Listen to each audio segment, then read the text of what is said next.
He's in! Patriots win the Super Bowl! Brady has his fifth! What a comeback! And Juszczyk gets a big play off of it. Handoff here, it's Mostert. He is in for the touchdown! For the Chiefs that have not been able to taste this moment. This is Pitt! Kendall Fuller up to get it! And that will end this game. So let me make one thing clear. There is a massive difference between me saying that I think Kyle Shanahan is overrated versus me saying that I think Kyle Shanahan is a bad coach. I absolutely do not think that Shanahan is a bad coach. I just think he's insanely overhyped, especially for somebody that I kind of associate with choking. And also, no, this is not an overreaction to San Fran losing last week to future Hall of Fame quarterback P.J. Walker in the Cleveland Browns. I understand there were critical injuries, plus the fact of the matter is, if that field goal goes in at the end of the game, and it should have, San Fran wins and remains undefeated.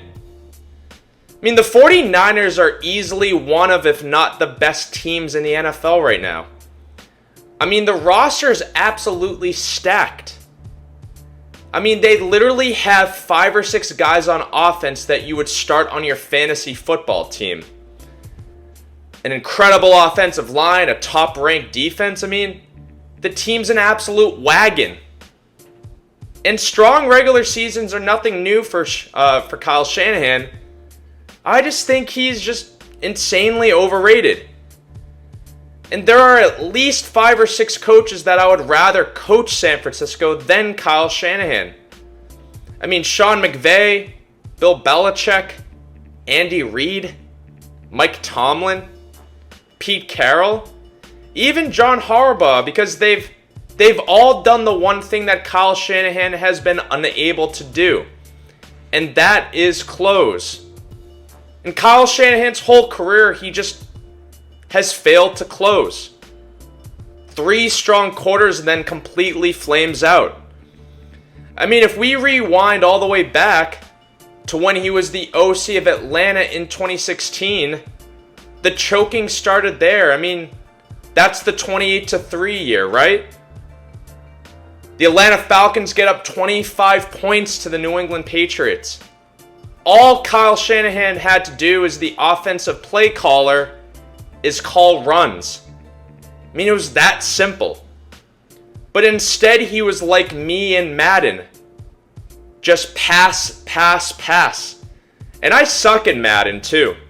I just be running play action passes. I mean, I wouldn't run an HB draw in Madden, and apparently neither would Kyle Shanahan in literally the biggest game of his career.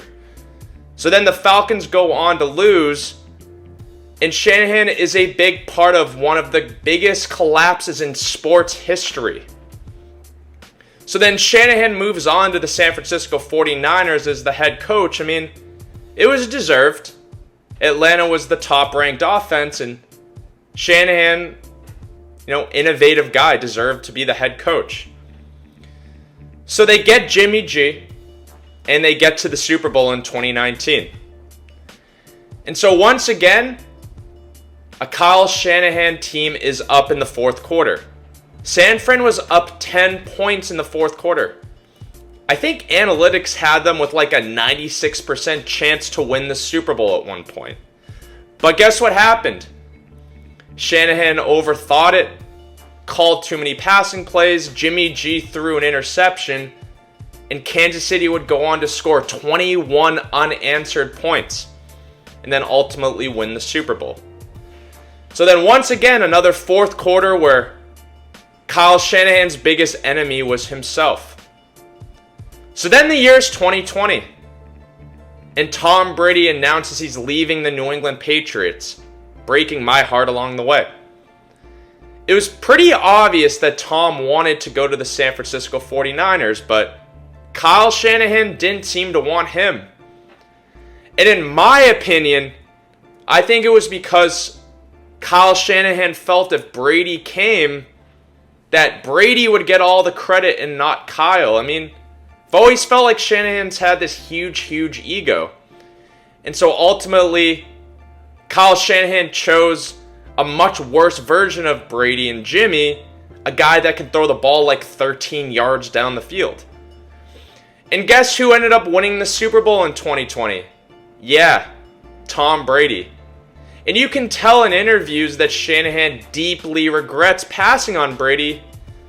And I'm sure Shanahan deeply regrets passing in the 2019 Super Bowl and the 2016 Super Bowl. It's always just overthinking.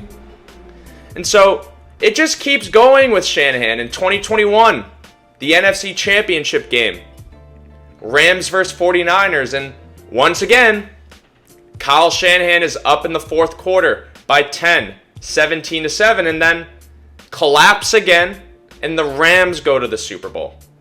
So I just feel like that Shanahan getting this label by the media and the players and everybody is this like boy genius and this completely incredible new age coach is just insanely unfair. It's undeserved. I mean, there are great things about Kyle Shanahan. His innovation is great. I mean, we saw it with coaches like Bill Belichick. The inability to innovate is what makes careers end. Kyle Shanahan's a great players coach. All the players seem to respect him. And the Shanahan offense is like the happening thing in the NFL. It feels like every team is trying to imitate it. So, I'll give credit where credit's due. And that's why I said at the beginning of the video, I don't think Shanahan is a bad coach. I think he's a good coach. But he's like a tier 2 coach. Those guys I named earlier, those 6 coaches, they're in the tier 1. Shanahan's right behind them. Because Shanahan has not yet proved that he can win. That he can make the right calls when his team needs it the most. And until Kyle Shanahan wins a Super Bowl, all I'll associate Kyle Shanahan with is choking.